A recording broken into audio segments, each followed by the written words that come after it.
A mistake that I find myself making quite often is that I forget that the ball python breeding hobby is a worldwide interest, not just an American one. And because of this, I forget that the way that the American ball python market is doesn't necessarily translate to every other region in the world. So, for this week's video, we got some friends together and we ended up having an hour-long conversation on the regional differences of breeding ball pythons. We hope you guys enjoy it, but it is a little bit of a different content style than we normally are because we couldn't go around to all these different countries and film them in person. So instead we did it with a Zoom call, but still, I think the content is awesome. Also, before we get into the real meat of the video, if you're not doing anything, at 8:30 p.m. tonight, it's Partho. We are having Troy Schroeder from Best Dressed Balls on, and it is gonna be a blast. But without further ado, let's get to the video.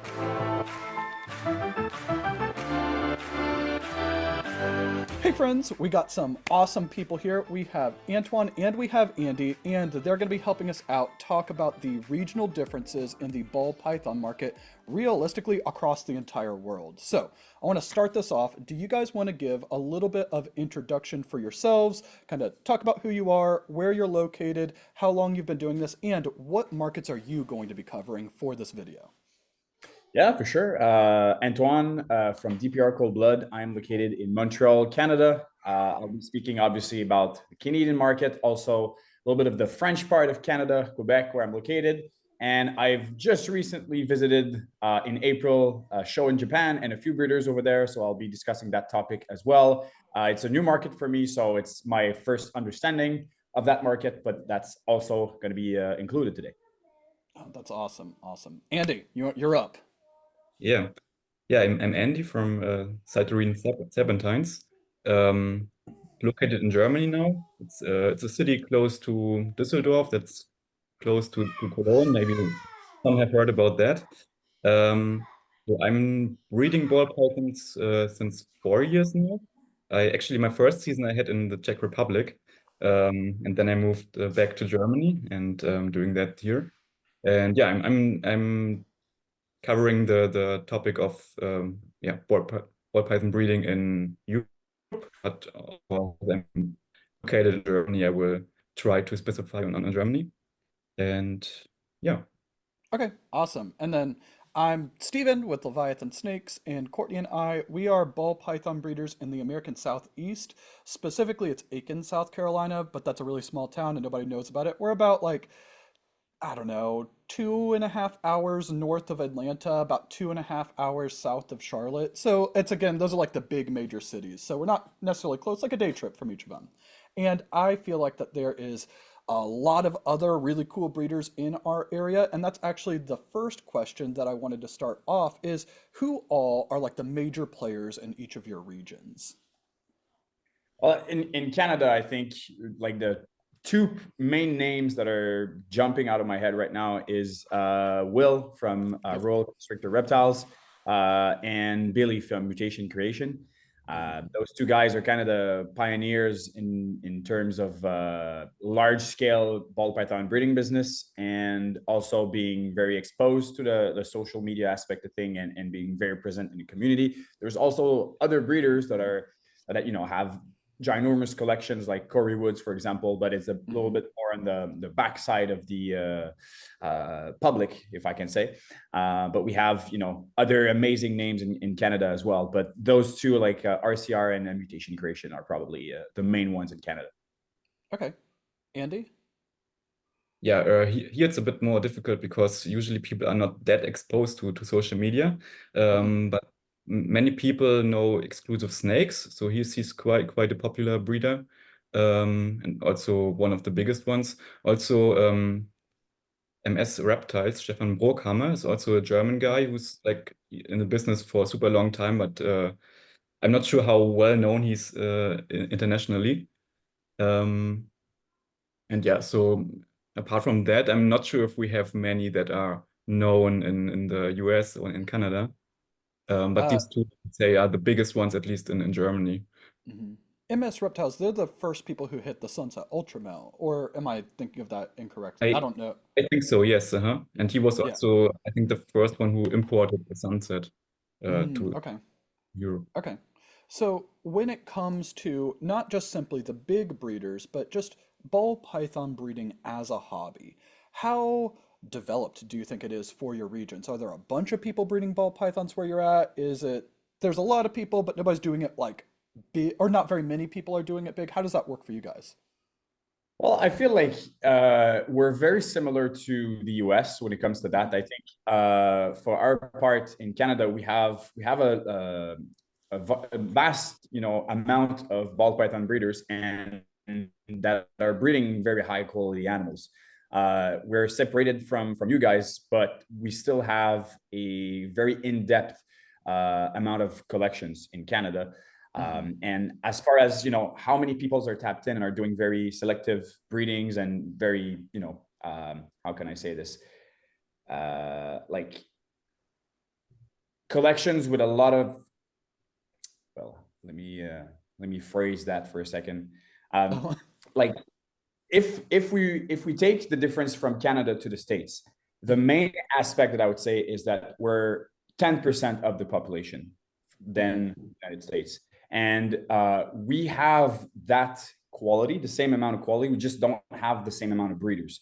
So the Mm. biggest thing between Canada and the States is probably that we don't have access to that many breeders that are doing that many different things. So we're more Mhm. limited from, let's say, one guy is working Ultramel, another guy's working Monarch. We probably don't have 25 breeders that are specializing in those projects. So we're kind of our own pioneers in each individual projects in that Mhm. niche in Canada. That's mainly the difference that I would say in our market compared to down south in the States. Yeah, yeah. What about you guys over there in Germany or the EU overall? Yeah, I think it's kind of similar to the US where many people are breeding. So most people who get into ball pythons are breeding. Um, I would say majority is just low end, Mhm. but in like every area, every state of Germany, every I think region, also in other countries, there are some people who do it on the higher end side. Mhm. Um, so we don't have that issue. Yeah, that when you are in some project, there will be someone also, at least in your country, who's doing the same. Mhm. And do you know, I don't know off the top of my head, and I don't know if you do. How is like the population of Germany compared to like the US? Because Antoine was saying like Canada is like about 10% of the population. Is it I have no idea. So I don't know like total like size. Yeah, well, size is like super small. It's maybe I don't know the size of the different states of the United Mhm. States, but maybe it's the size of one of the Oh, states of. okay. Okay. That So makes so yeah. so it makes only sense to compare the whole Europe to the United States. That is Yeah. maybe United States will still be bigger, but that's Mhm. more comparable. Okay. Yeah, Okay. just, That makes just on the sense. top of my head alone, I think France alone is maybe like 30% more people than what we have in all of Canada alone. So, Mm. we are a huge country, but most of it is just Mhm. forest. So there's not a lot Yeah. of breeder up north. And Yeah. we're very focused in the lower part. So we don't have that many people doing it, although the country looks huge. It's mostly empty spaces. Hmm. Mm. Yeah, no, I think that's a super, super interesting thing, both on Canada being such a big country, but everybody.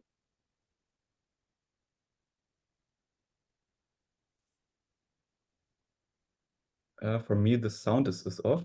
Yeah, Okay. same for me. Yeah, the sound just cut.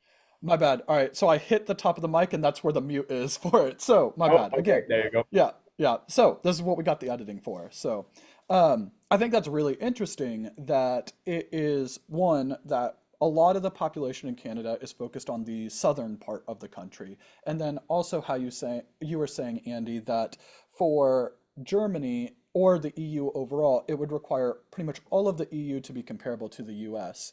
So I know for us in America, if we're going to ship overseas or if we're going to ship to another country, there's like the whole like CITES stuff like that. Do you guys have to do that? I know like Canada has to do that coming into the US, but do you guys have to do that for other countries in the EU? Yeah, it's the same thing. We have to apply for, even if you want to ship to Asian countries or African Hmm. countries or whatnot, it's the same thing. CITES animals, you have to apply both, like, if you need to have your export CITES in Canada, and the person receiving also needs to have the import CITES for everything when it comes to any CITES animals. So, ball python, koalas, and whatnot. Mm. Yeah, within the UA, you don't have to do it. Yeah, but there are some countries within Europe that are not part of the EU that makes Okay. things sometimes complicated. Yeah, for example, Switzerland is more or less in the middle, and if you want to ship an animal there, then you need CITES, even though it's like maybe the neighbor country. Um, and also UK, since Brexit, UK got very difficult. And yeah, of course, to United States or somewhere else, of course, you need the CITES as well. How often do you guys use that? Like as you're selling animals and you're shipping them out, how, if you were gonna guesstimate, out of 10 animals, how many of them do you feel like you use CITES? Because we actually haven't ever shipped anything out of the country yet. Personally, I say 70% of my sales are out of country. Oh, As that's far as awesome. it is a lot, but that's for myself. I've mostly focused my business on international shipments. And that's probably where my niche is. I know some guys in Canada that are very successful and that are doing it mostly just in Canada. Maybe like 80% of their things are here. Their sales are in Canada, and they're really focused on that market. For my part, I'm mostly focusing on international shipments. So mainly to the US and some in Asia as well. But most of, probably like 50% of my animals are sold to the US, 20 to 30 elsewhere, and the rest in Canada. Yeah, for me, I usually, well, so far I have only sold within the EU. Yeah, but the market is better, I think, from what I understand, than it is for Canada. But I'm hoping that my next clutches will be high end enough so that there will be some people buying them from the United States also. Actually, I have shipped some to Japan already. Oh, But that's those were awesome. like some low end animals that yeah, the Japanese are really good in that. They organize everything, the whole the whole trip, and you just have to give your animals to some courier, and then it's done. Yeah, so that's super easy. Um, and yeah, but EU is kind of enough for my level at the moment. But as I said, yeah, I'm leveling up, so I don't think that I will be able to sell everything just within Europe. Okay, that's super cool. That's super cool. Like I said, we haven't shipped anything outside of the US yet, so I think that that's really interesting. And to me, the idea of going through all the CITES paperwork and shipping and then all of that stuff, it seems scary to me. But that's partly because we've never done it. I'm like, oh no, what's gonna happen? Like, so I don't know. How difficult was it the first time getting everything all done to do your first international shipment? I got very lucky at first because when I got more serious into ball python breedings, I was mentored by a good buddy of mine, NBK Brian, Hmm. NBK Reptiles, and he's basically a partially owner of a import export business. So they've been doing it for like 40 years with exotic fish and different reptiles and whatnot. So they have that solidity doing import exports. So for me, it was mainly like, I'll tagged in and ship some of my animals with you, and he basically taught me everything. So I haven't really had to do it myself, but I've been helped seeing all the process and all the steps to get there. And yes, 100%. If you do it all by yourself, it is a tedious process, especially because you have to deal with government, and government is always complicated, and it's permits and this and that. And if you do one little mistakes, it can go wrong, and it's very complicated. But at first, but as soon as it's dialed in and you take your time, I feel like it's something that's very manageable. And if you're not interested in doing it yourself, there's always a few people, both in Canada, US, Europe, or actually a bit everywhere, that are actually already doing it and are offering those services. So you may pay a little bit more, you may be waiting for another person to create that shipment, but there's always people open and doing those things. So if you're not interested in doing it yourself, there's options that you can have help with. Yeah, yeah. Andy, did you do it all on your own or did you go through somebody else? You said you dropped off at a courier, so it was pretty easy. Yeah, that's maybe like a general topic we can talk about later, the general Okay. like shipment system Yeah. within the Yeah. country. But for Japan, I only had to go to like a show, the ham show, and Hmm. the Japanese guy had some career arranged there, and they just had to give the animals to him, and then it was done. Didn't have to do any paperwork or so. And for other shipments, we have a courier here that is DDI. I think most people know him, and you just give your animals to him, and he's doing also all the work. Yeah. Hmm. Yep, yep. For us, again, we use Redline as our shipper. Like we pretty much do everything through them. So we just book the label with Redline, but because we're only shipping domestically, it's pretty easy. I feel like it'd be the equivalent of just shipping within Canada or the equivalent of just shipping within the EU. All right, changing directions a little bit, getting a little bit spicier, I'll say. So if we need to cut anything out of this, just let me know. But in 2020 or 2019, 2020, 2021, there was a huge amount of people who came into the American market during COVID. And I'm assuming that a similar thing happened across the world, but I don't actually know that. So that's going to be part of the question is how was the market like during COVID? Subsequently, from COVID, a lot of those people got out. And I don't have any data on this, but if I was just kind of guesstimating, I would say maybe 25% of the people who got in during COVID are still like actively breeding right now. They might keep a ball python as a pet, but they're not like really part of the community anymore. And with that, there was a big drop in prices during 2023 for the American market. And I feel at this point now that that has started stabilizing, and now it feels like it's almost this is the new base level, all these prices, and animals are moving and things are going well right now. There have been people who have said, like, I'd say most recently, the nerd has said that they believe ball pythons have run their course. And that at this point, there's not really anything like left with ball pythons. Other species might be good. How has your experience been with the ball python hobby or your region's experience been with the ball python hobby going from COVID until now? And ultimately, what do you think ball pythons are going to represent in the future? Have they run their course, or do you think that there's a lot more that's left to be done? It's a very good question, but I think there's a lot of points Yeah, layered yeah. to that question. So first of all, I think that as far as when it comes to like prior COVID or COVID times, breeders that came in, and I feel like, a lot of people came in at that point and there was a price inflation at that moment. I remember trying to get some animals before COVID that was maybe that snake was, 8 grand, and during COVID it was 15.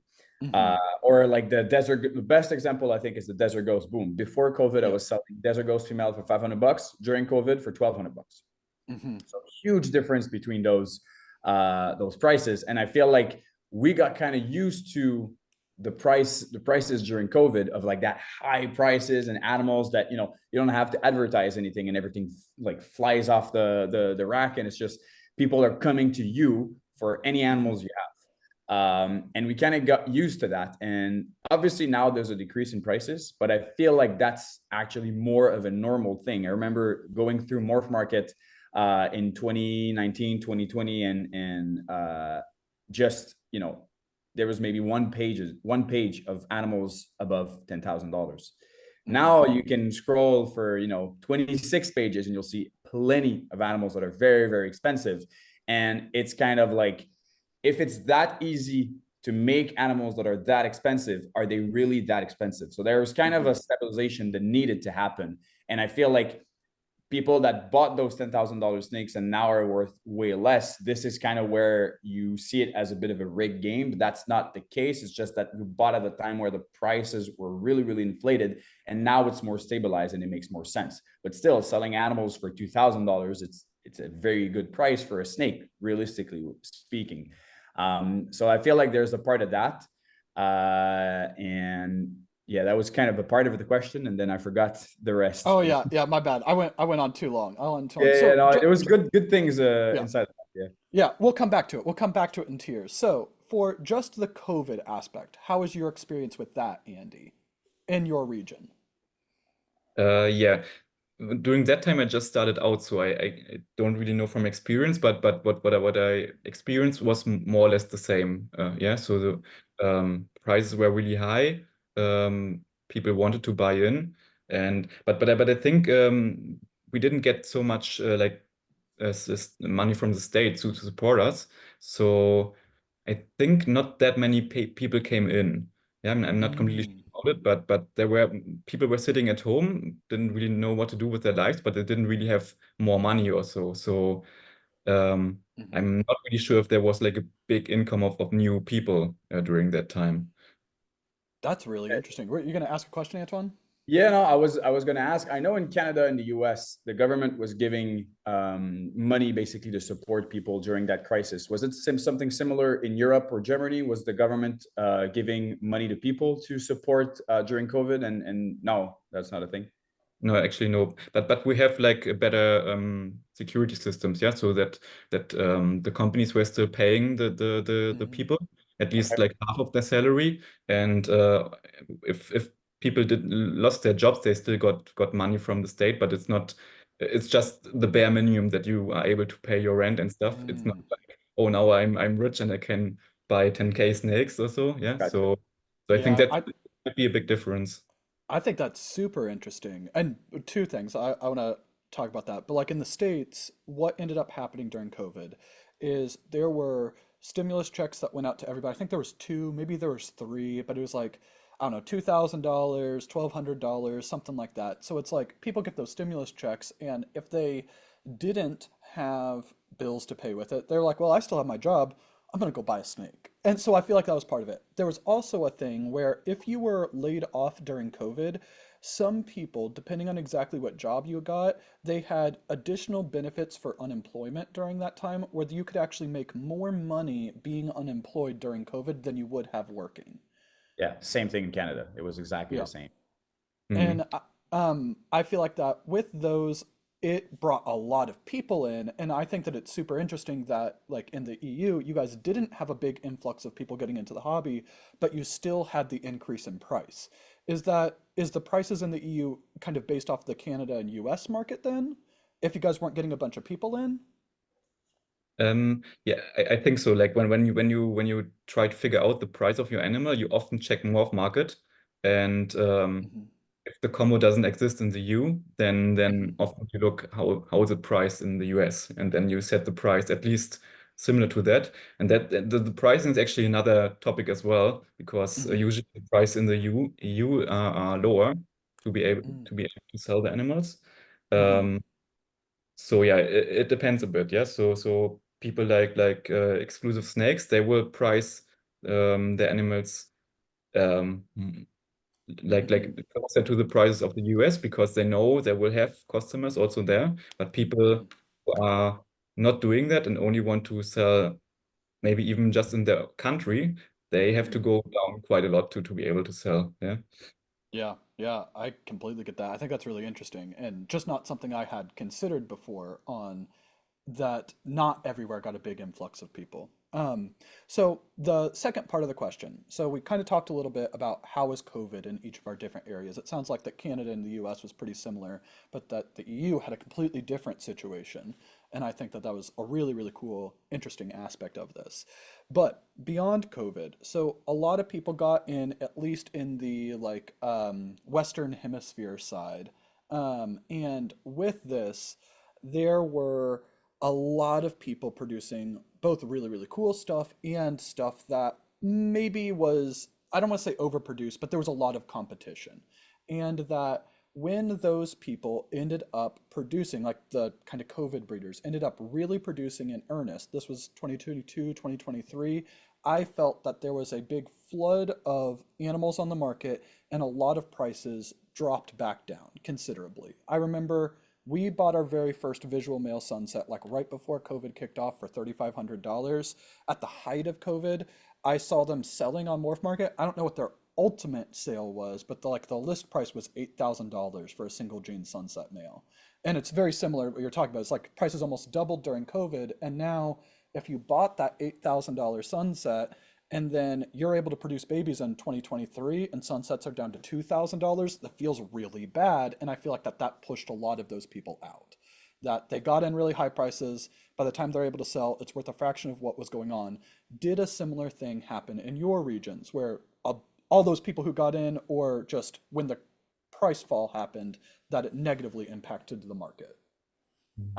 It's interesting because I feel like when we got the influx of money from the government, I obviously there's a part of people that decided to jump in and started breeding, but I feel like it's more of a thing where the lower, like the very like wholesale value animal started really moving very well, and you could sell that to families or pet stores, and all the animals were moving. And the small scale breeder, like the very small scale breeder, had that extra money to maybe consider, oh, well, look at those animals are way more expensive now. Maybe we could jump in and invest in those things. So I don't know how far of a stretch it is to say that not many more breeders went in and actually like started doing the ball python breeding business as a thing, more than the actual established small scale breeder decided to go and jump like one more scale into what we're doing. And as far as the like huge influx of the price, personally, my experience in Canada was more of a the animals that we were producing, there was not enough in the States, so they were going elsewhere to buy those animals. So a lot of the animals that usually I won't ship to the States, an animal that you have 55 available in the morph market, other than maybe buying from a reputable guy and you really want that specific snake. I feel like, let's say, example, keep the desert ghost. I couldn't keep a single female desert ghost during COVID, and most of them went to the States because there was not available. You went on morph market, if there was one, you posted one desert ghost female during COVID, you got 5 messages and it was crazy. That animal was sold within 30 minutes. So I feel like that influx of prices, that boost in the prices, kind of helped our market as far as sales. I don't know how many people, because of that import aspect, I don't know how many people on the large scale decided to jump in and got into ball pythons at that point. I feel like it mostly helped the breeders that were actually established here, more than actually creating that demand of and opening that space for new breeders that we that we already had. On a small percentage, obviously, yes, but I don't think it had the same boost as it had in the States. How? Yeah, I think Yep. I think it's quite similar. Yeah? So the higher prices were more motivating. Yeah, of course they helped also the established breeders, but maybe it was also motivating for others to see, okay, the snakes sell and you can sell them for good prices, so it's maybe worth starting it. I don't know about any numbers, yeah, but I would guess so. And yeah, what I heard is also like people were selling their animals quite well. Yeah, nobody had problems selling them, no matter what they produce. So yeah, I think the effect is very similar. Yeah, overall. Okay. So we've been talking about COVID as if it was in the past and that there was this phase in the ball python market that happened. But we talk about it in past tense. When do you feel like the kind of COVID boom ended, and what came after that for your region? It's hard to say exactly specifically when I think that COVID did stop. I think probably somewhere in 2022. I don't know for you guys if it's something similar to that, but I feel like in 2022 we kind of felt the decrease in demand. Not just like it was kind of an interesting balance where prices were really high, the demand was really high, and then slowly the demand started to drop, but the prices were always at the same point. And as soon as people like realized after like 4, 5, 6 months, they're big into your breeding season, I think like late 2022, early 2023, that's where the amount of animals that were not moving, so the difference between 2021 and 2022, late 2022, your racks are full, snakes are not moving, and one of the last resources for breeders is often, or actually maybe the first resources is to drop the price instead of doing more marketing and whatnot, and being innovative is like, if it's not selling for 10 grand, and put it at 7,500, and then it's like, if one guy does it, then everybody has to do it. So that's a new norm. But I feel like that's really where the COVID boom really started to stop in like late 2022, early 2023. Mm-hmm. Yeah, it was the same in Germany, and it was a bit a bummer because I had my first clutch from a male I bought from Justin, and I was happy that finally I have some cool animals, and then and then this drop happened. And I was like, damn, now nobody's buying stuff. Yeah, so, yeah, same. Yeah, then the prices decreased, and people didn't really know how to sell the animals. And it got only worse, I think, in 2023. And now, slowly but steady, it's getting better again. I think that you had mentioned like people didn't know how to sell the animals, Yeah, and that that's one thing I was going to point to. Exactly. yeah. Do you want to start on it then? Like, what were you Oh, no, saying? no, go ahead. You're already started, and I'll add if there's anything. Yeah, no, I think that is. I remember when we got in, it was so my day job is in marketing. Like I do marketing for a bank and all that stuff, and I used to do marketing for the National Guard. And just because it's my day job, I'm like, every single business needs marketing. You got to create your demand, you got to create a want for people to buy from you versus your competitor. And when we got into the hobby, it was very, very common for even the biggest people that I very much respect would be like, if you make quality ball pythons, the snakes will sell themselves, which was true at the time. Like, you can make an entry and it's sold in COVID Yeah. times. Like, it was true. I'm not saying that they were wrong, but I was like, that's just not a sustainable thing. Like, if you are going about that, the only thing that is differentiating me from anybody else is that my example of this combo is better. There's no way you can control that. There's no real way that you can ensure that that's true. And ultimately, it's just going to turn it into like a commodity situation where people have to compete on price, and whoever has the lowest price is going to ultimately get it. And I feel like that marketing is a super, super big aspect that has slowly shifted in the American market, where now a lot more people are paying attention to their marketing to try to sell their animals better. How do you feel like people sell their animals in your regions? Pros, cons, things like that. Well, Yeah, I think strengths, weaknesses, I would say. from what you said is exactly the way I approached this probably since COVID actually started fading away. It's very interesting how there's kind of two different things. It's either you've been doing it for long enough that your animals are so unique that people, if they want specific project, they have to go to you. And whether or not you do marketing or not, like I think example of like Ozzy, who's not posting that much, he has his email list and whatnot, his Patreons, but if you want crazy orange dream cutting edge animal, you're going to go to Ozzy no matter what. Even if he doesn't post, he's going to make sense no matter what.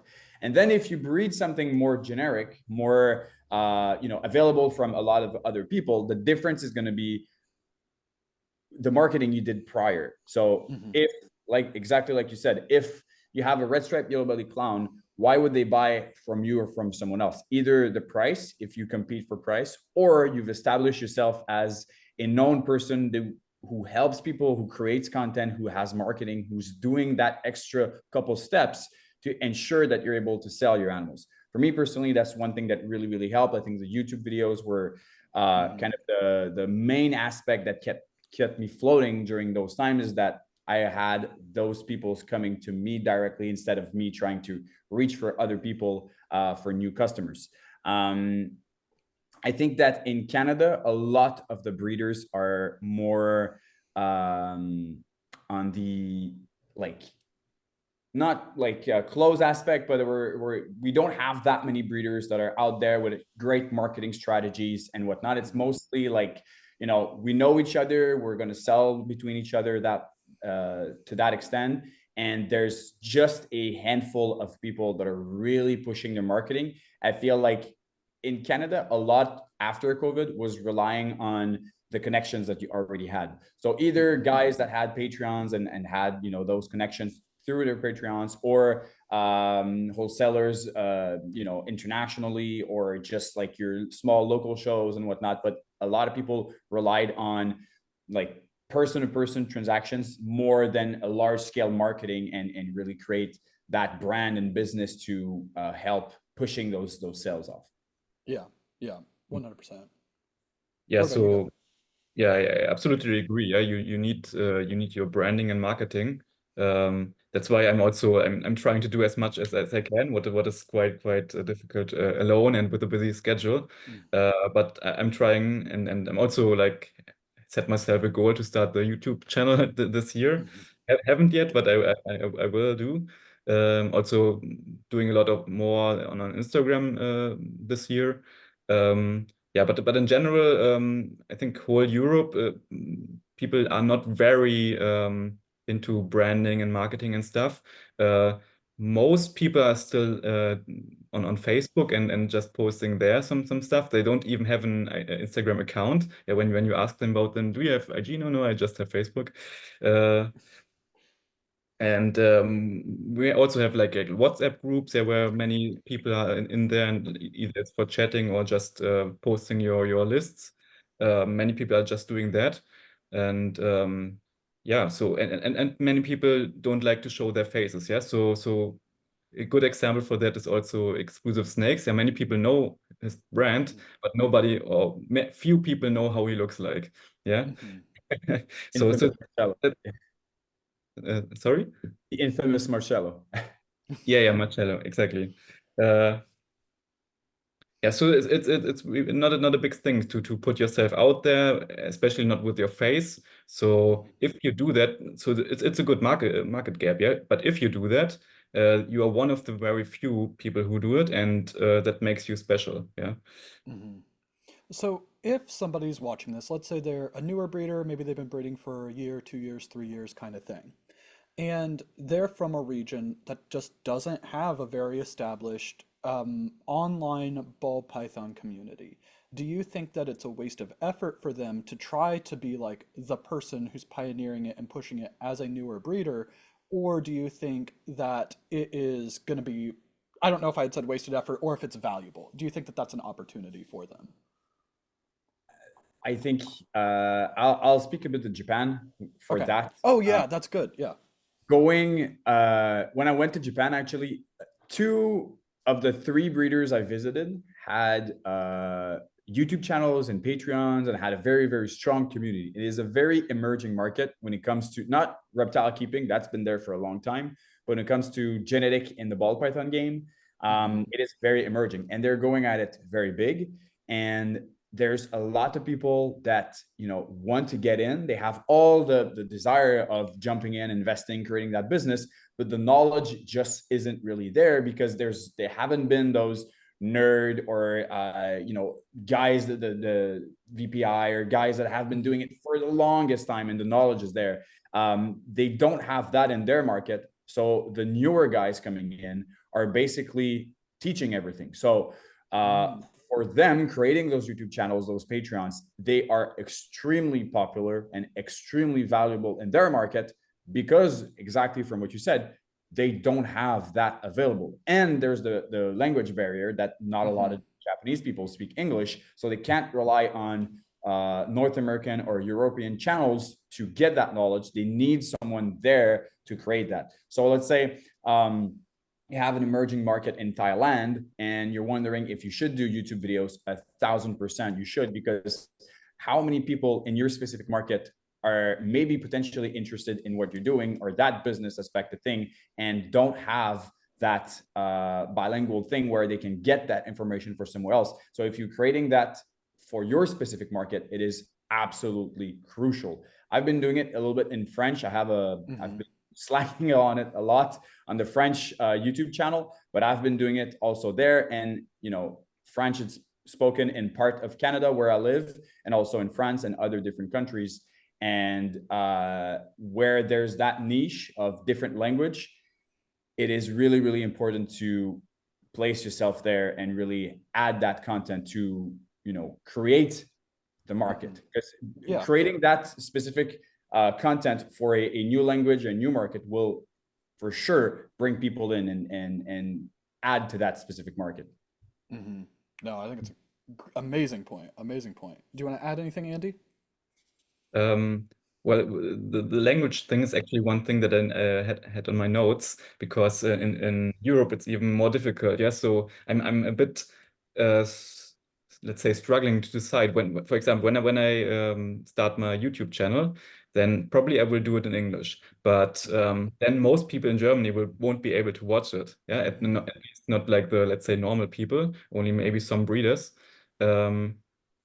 So for Europe, it's actually maybe the best to have at least two channels. Yeah, one in English for like, let's say, most people, and then one for your local country. But that makes it actually more difficult, yeah, because you have to kind of decide which audience you want to reach with your video or whatever. Yeah. Mm-hmm. No, I think that's Just a super good point. Yeah, just look at Miguel Spanish channel Mm-hmm. with Mexico. It took off, and look at now, like he's opening the door to that market Mm.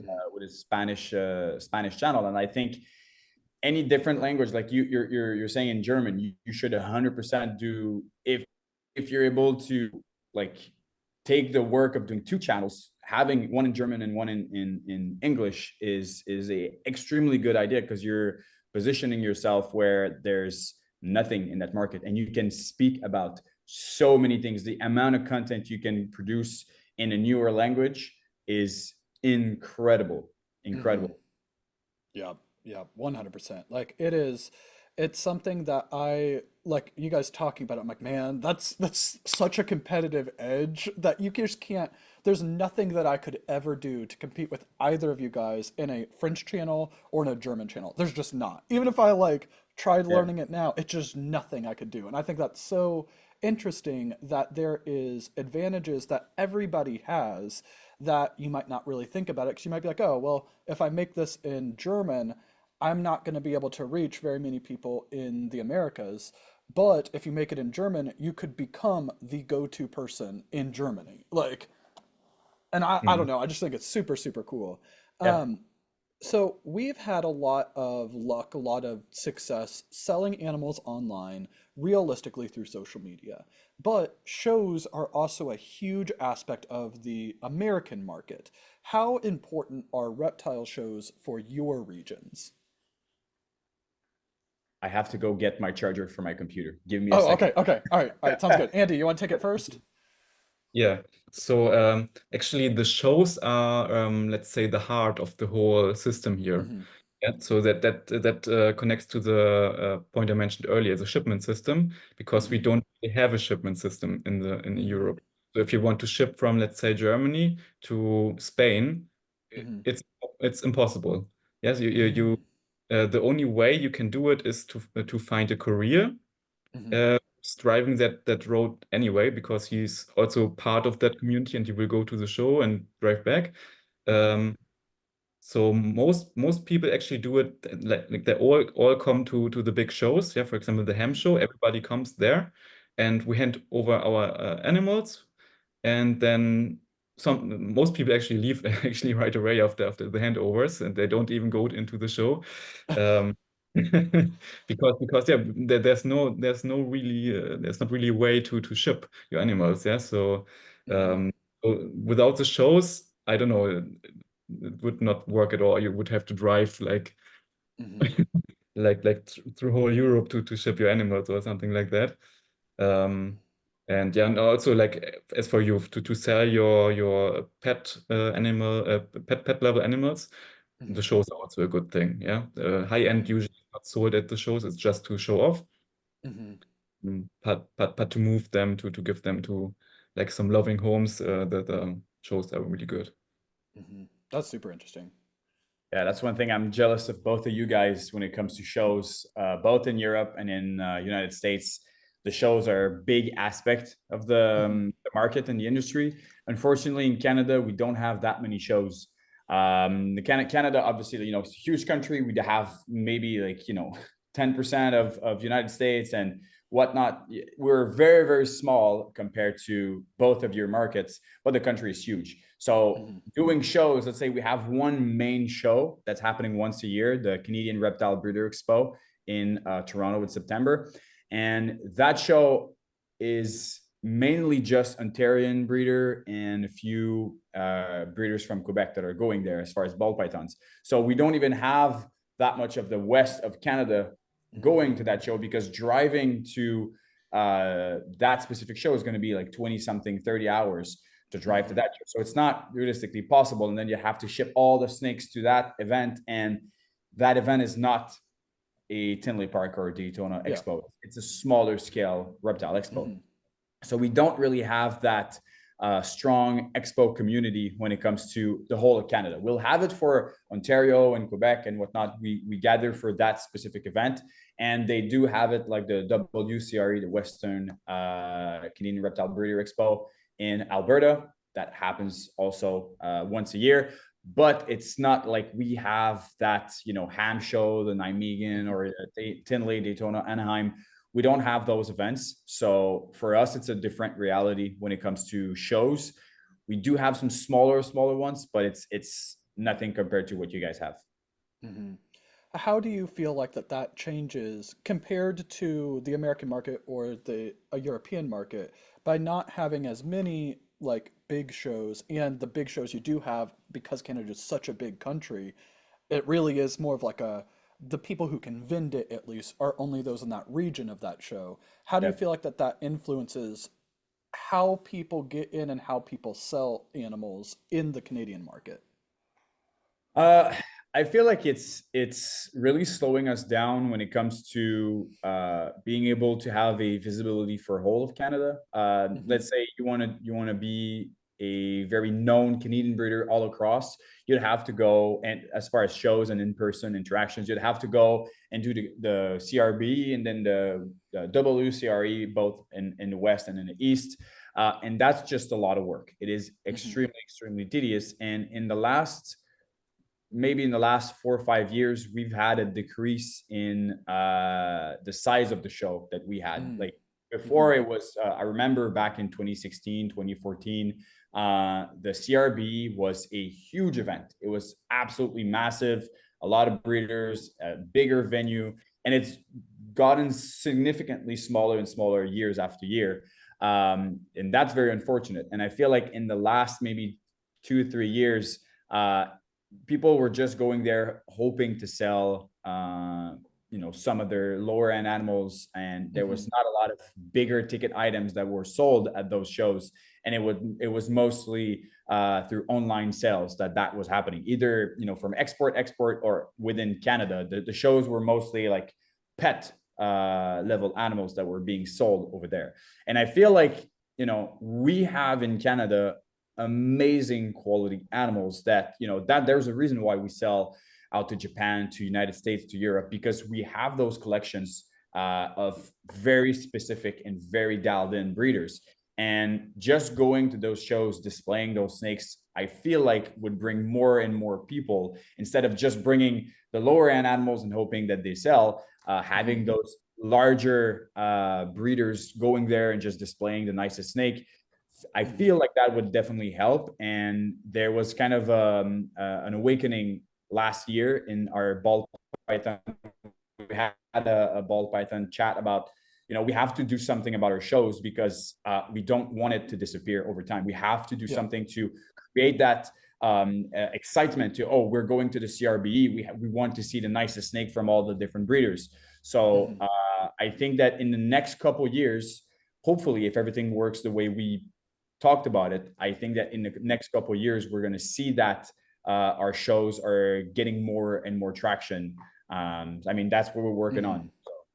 I know this upcoming one in September. So Redline, they're doing the Redline road trip, and we're like a bunch of us, like American breeders, are coming up to the CRBE, and we're gonna be like trying to push that on social media, trying to get a bunch of people to go out. I'm pretty excited about it. It's my first time that I've been to it, so I think it's gonna be really fun. Like, but yeah, I'm hoping it's a success, and a lot of people end up going out. So.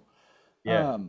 But yeah, I know there's like a group of people from like the New York area that's going to be going up too. Shane, Kelly, and I are driving up to it, and then we're just going to try to get a bunch of people. So Yeah, absolutely. Because honestly, like if the breeders are going there and displaying their animals, we can do an amazing show, an amazing event. We have the breeders, we have the collections, the animals. It's just a matter of actually showing up and doing it, and creating that excitement of going to a Canadian Reptile Breeder Expo. And I feel like we have everything in our power to do it. We just have to bring the nicest animals. Like, my strategy going to that event is going to be, I have a booth, and what are the nicest, 50 snakes that I've produced this year, no matter if they're for sale or not. I'm just bringing all the nicest stuff to display and just have a good time, instead of focusing on what's going to sell, what are the cheapest animals that maybe the families are going to get or whatnot. Just bring the nicest stuff and go from there. Mm-hmm. So, Andy, you had said earlier that you have the shows and people will do exchanges because if you're trying to ship, for example, to Spain, the only way you can do that is through like essentially somebody who lives in that area and bringing the animal in. Mhm. Um, if somebody, like let's say that I went to a show in either of your region and I wanted to get an animal back, how difficult is it for somebody in America to get an animal that they purchased at a show in your region? Or is it like, there's not, like, you could buy it there, but you're not gonna, like, it's not easy. So it's so over DDI it's quite easy, yeah. So Hmm.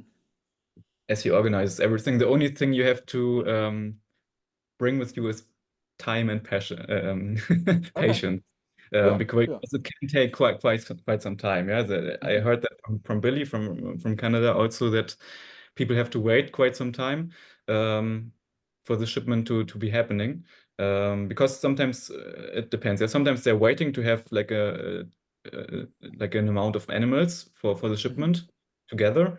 And sometimes it's just some, I don't know, new restrictions or whatever, the paperwork's not getting done, yeah, whatever. So I would say for you it would still be easy, but it wouldn't be possible to get it, let's say, next week. Yeah, it would Yeah. be maybe Yeah. in 6 months or whatever. Yeah. Hmm. And What it's about pretty for, much the same here. If you come and you buy an animal, I think that the best scenario, and something that we were actually discussing in a Canadian group, is if we already apply for some CITES and already do the paperwork, so that if American breeders come to the show, we've prepared the weight before, so that we hmm. don't have to, oh, you bought the animal, let's start the paperwork now and we'll do it, it'll happen later on. And then CRB is in September, and then we get into the winter and we can't ship during the winter, so you get your animals in the spring, so it takes 6 to 8 months. This is a very long process. So if something is started earlier on, and everything, all the animals are prepared to be shipped to the States before, this is something that could work out, where you'd cut during that wait period. But Hmm. uh, right now, if you just drive to a Canadian reptile breeder and you buy 5 snakes, from Canada to the US, it's not too bad. There's shipments going down fairly often. Maybe like for us, we do it every 6 weeks. So, it's very realistic. But as far as, if you come from Europe and want to buy some animal, then we we might Yeah. have a couple months before we are able to ship.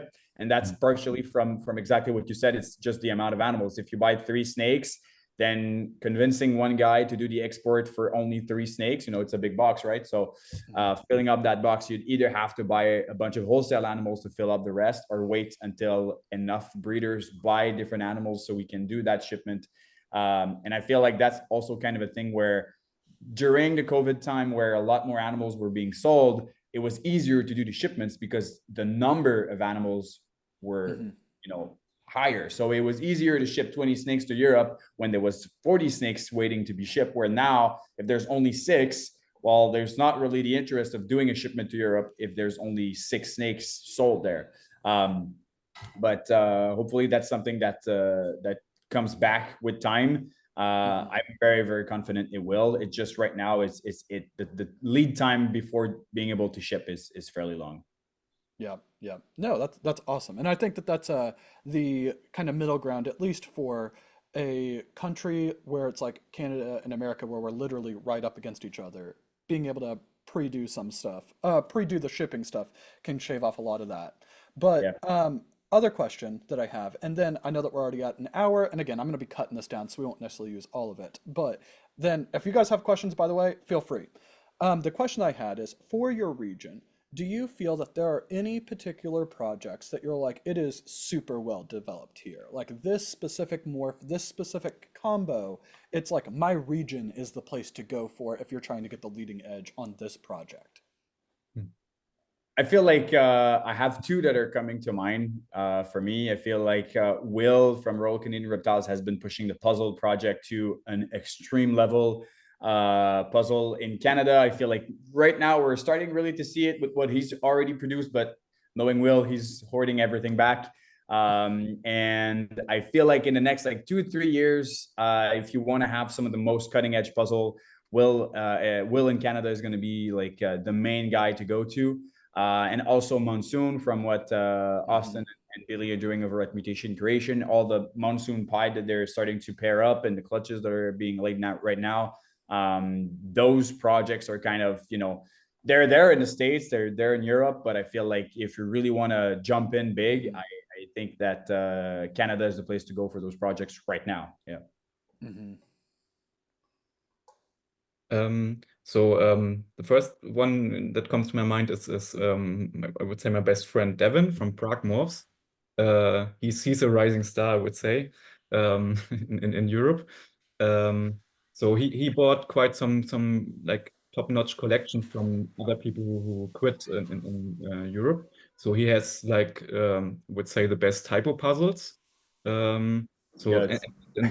and the quality of just the hypo, because the collection he bought it from, it was specialized in hypo. So the quality of hypo in all the animals, not just the hypo puzzles, is like so like it's like superb. Yeah. So I when I was visiting him last time, he had like, it was just a black pastel hypo head puzzle, and it looked super orange. Yes, it was the most orange black pastel hypo I've ever seen.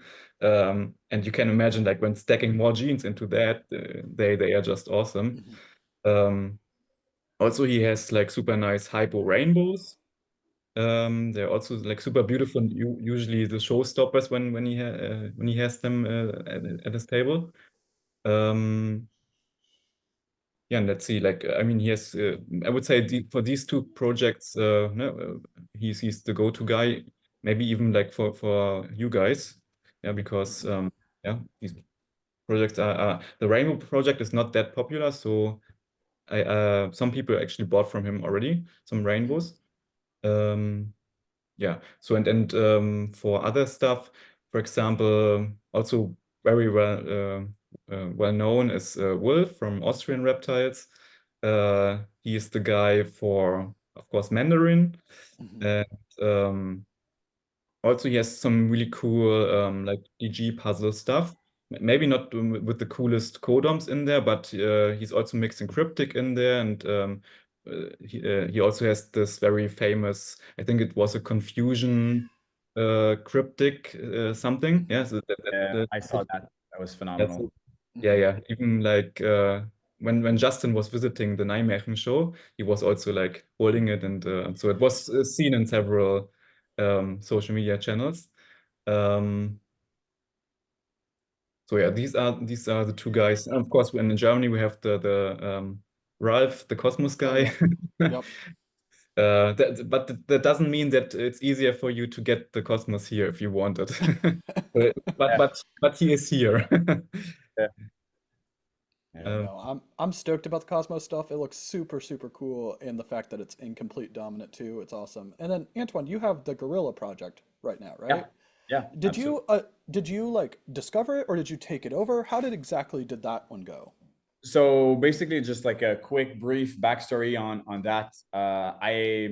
I manage NBK Reptiles, so the guy that does all the shipping for me. I manage his ball python breeding facility since 2017, and he was mostly into wholesale back then, since like the early 2000s, and they were importing a lot of animals from Africa in the early 2000s, and they selectively picked some of the nicest ones. So when I arrived in the facility in 2017, there was probably like 25 different dinker projects, and we really like thinned it down, narrowed it to like 4 or 5 main things. And we had maybe 4 animals in the gorilla project, 1 male and 3 females that were growing up. And we didn't really pay attention to that project that much. We were focused on more different things. And last year, I was like, it's kind of the last run for the gorilla. We're trying some different things, shoot it for the dark stuff.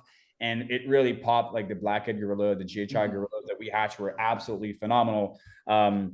So it's not something that I have as far as DPR. I mostly focused on marketing his projects because he's more of an underground breeder. He has a YouTube channel and whatnot, but he's not really focused into ball python. He's more into colubrids.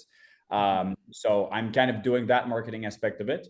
Yeah, so it's not a renamed project or whatnot. It's really like an import wild line from the early 2000s that we just had somewhere in the racks, and just recently we started developing it a bit more, and that came in. But we're really excited about it this year. We should have a lot of stuff produced and available, hopefully. So yeah, it's very exciting. Oh, that's awesome. I feel like that, at least from my perspective, from being in America, all of the cool genes that seem to pop up always seem to pop up outside of America, at least within the last 5 years or so. It's like you guys Yeah. with the Gorilla, Cosmos, Bambino, things like that.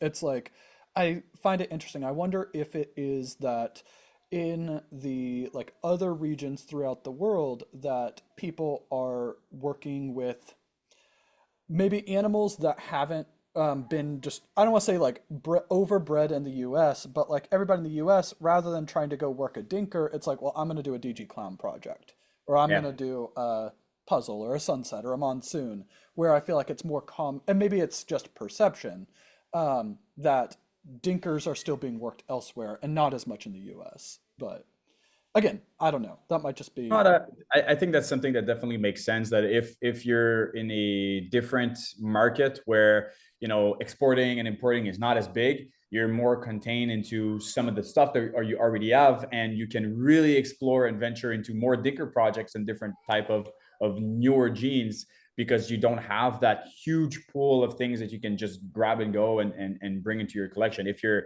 more contained into some smaller scale market, you'll work into the dinker projects you have in your collections more than that. Just like in Europe alone, like you said, the Cosmos, the Stranger, the Moray that popped up, Mhm. and the Bambino and whatnot. I feel like, yeah, those market definitely have that. But in the States, you still have the monsoon still popped out of Yep. Dave Green's collection. So there's room for any market to have those dinker popping up a bit anywhere. Yeah. Yeah, yeah, 100%. Okay, do you guys have any questions just for the group, for me, anything like that? And I have one last question to close Not us. not necessarily a question, but I think I wanted to bring up, since we're talking about market and populations and whatnot, a bit. When I was in Japan, one thing that I got really impressed is one thing that I've never seen anywhere else is ball python specialized pet stores. That for me was a huge shock. Like, you Mhm. can walk in a store and literally there's racks with combo like sunset ball pythons for sale and just really high-end animals for sale, and you get direct contact with the breeder. And it's not like a thing where, like, on appointment or whatnot, you can just literally walk in and it's a pet store for Mhm. specific ball python breeders. That is a concept that really shocked me. It is absolutely insane. We have none of it in Canada, Mhm. not that I'm aware of in the I'm not a, States or in yeah. Europe and whatnot. It is really impressive. The main thing that makes it possible, basically, ball python breeding is a very niche. It's not just like the reptile lover that goes into a reptile store, because we have plenty of reptile stores. So do you guys have. But ball python breeding is very specific. And I think that what allows it possible there is that, in Tokyo only, so that city, it's a big city, but it's still a city, you have more people than we have in Canada. So that, just realistically That's speaking, wild. yeah, it is Yeah. wild. So if we had all Canada concentrated in one little area, yes, you could have one or two. Actually, in Tokyo, I think there's like 5 or 6 ball python stores, which is just completely crazy. And those stores are able to work because of the sheer amount of people that are, located in 2-hour drive from that store. So in their market, it is a very different dynamic with those stores and not just in Tokyo, even in Osaka, there's maybe 2 or 3. So it is something way more common in Japan than what we have here. I would love to have one here, but unfortunately, I think I'd probably have maybe 2 or 3 customers a week, and always be the same ones just coming to check the stuff. So it would be kind of different. So that's where, you know, our online marketing has to be better for us. But I feel like their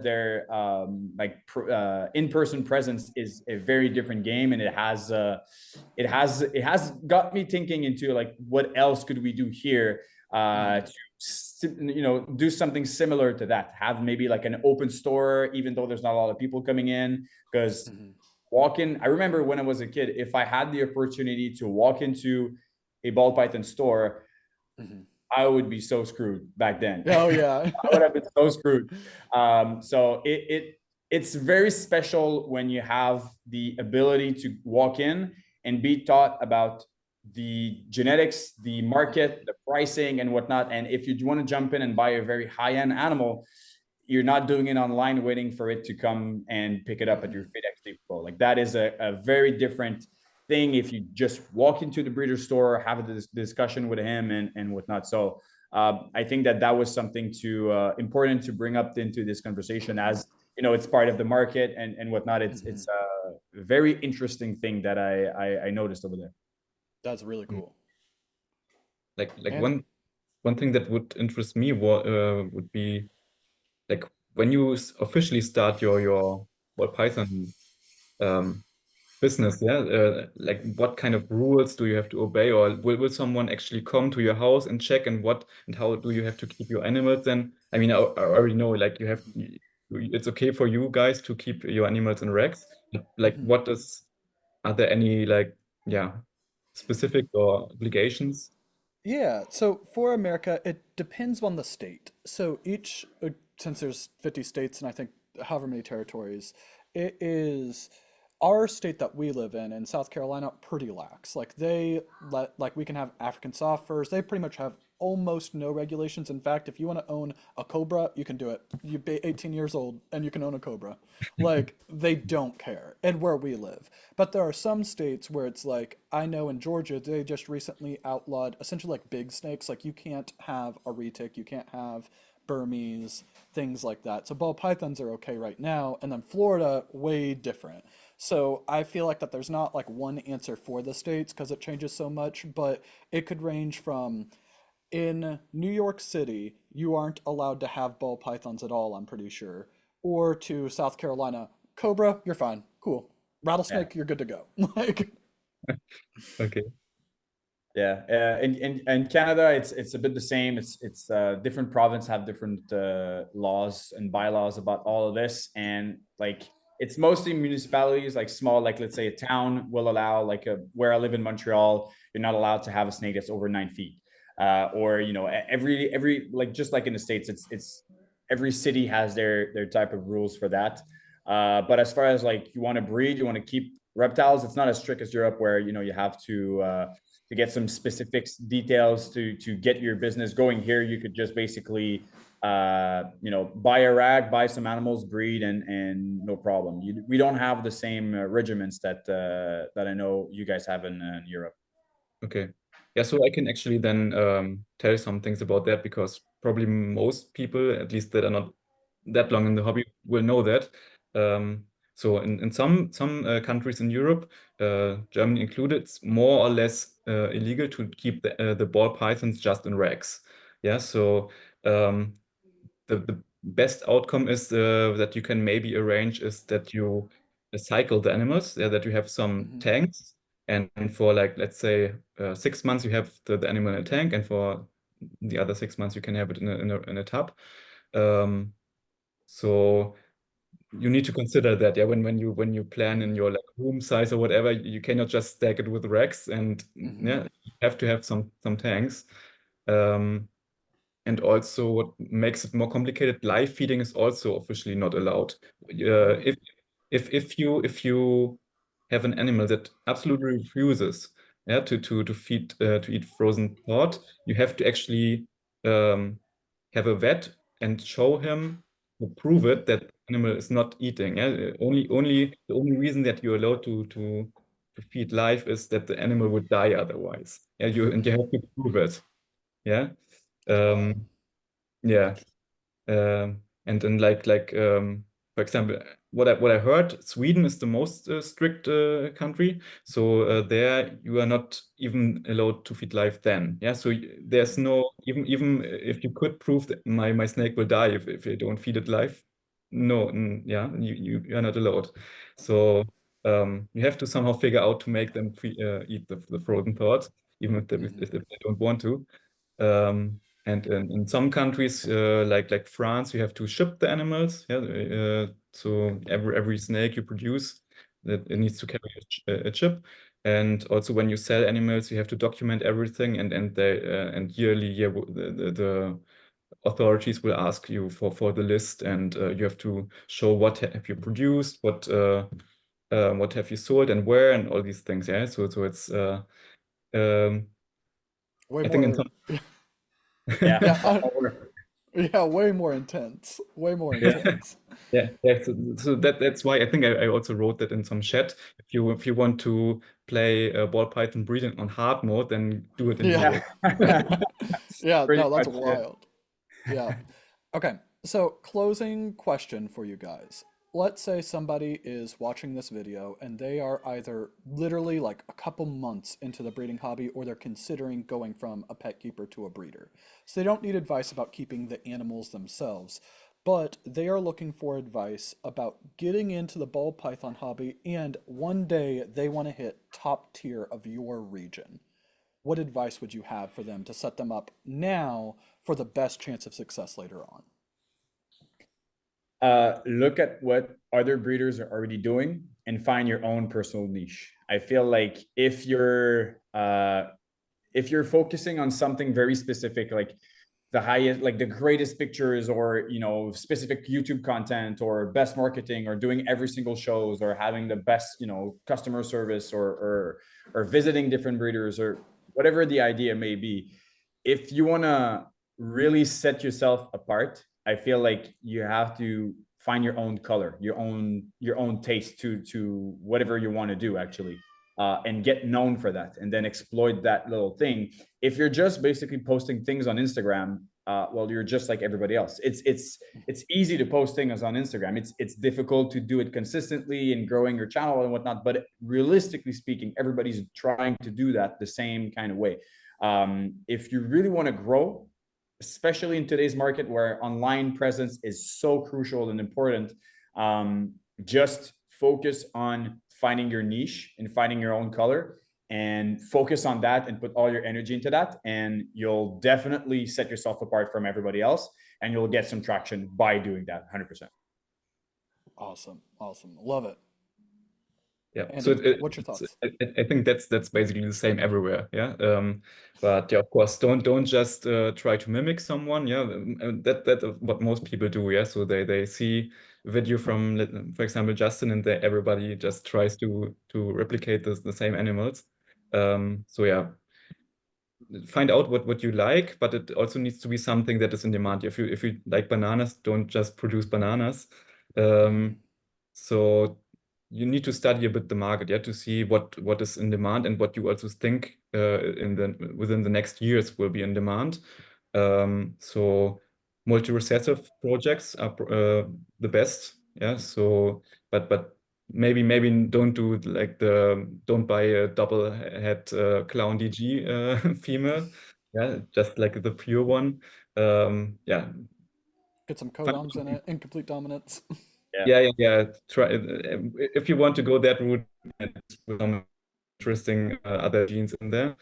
And yeah, multi-recessive, and of course, what Antoine also said, then try to do your branding, your marketing. People should know you. The best is before you produce your first clutches, and yeah, and then I think you are good to go. Awesome. If I can add one thing to that also, I think get good contacts and focus on creating friendships, not just in your country, but everywhere else. What can really set you apart is your ability to make things happen with different people. And what I mean by that is, if you want to ship, let's say, to another country and you've never done it and you haven't had any contact with the guy that does the export, it's more complicated. Where if you're already friend with that guy, you went, at a show, you went dinner with that guy, and you already have some sort of connection, you can way more easily get your way into having more things happening for your business if you already have relationships. So visiting breeders, keeping good contacts, buying from your local breeders, going to shows, and just having that social aspect is really going to help your brand growing. Other than just, you're the guy, you have your animals in your room, you do some videos, and you no one has ever seen you. It's way more complicated to get things going if you don't have that connection, because these connections are really, really important in our industry. Oh, I completely agree. Yeah. Networking. Yeah. Yep. Yeah, 100%. So my advice is to somebody who's trying to get in the American market and trying to, with the hopes of being like top tier American breeders someday. I think that a lot of stuff that both of you guys already said, I think that the animals you produce is super important. I think that the finding something that makes you stand out from everybody else is probably like one of the hardest things to do, but has the biggest payoff. I think going a little bit less good of an answer, every single aspect, every single interaction that you have with anybody in the reptile community, whether it's public or private, all adds up to form who you are.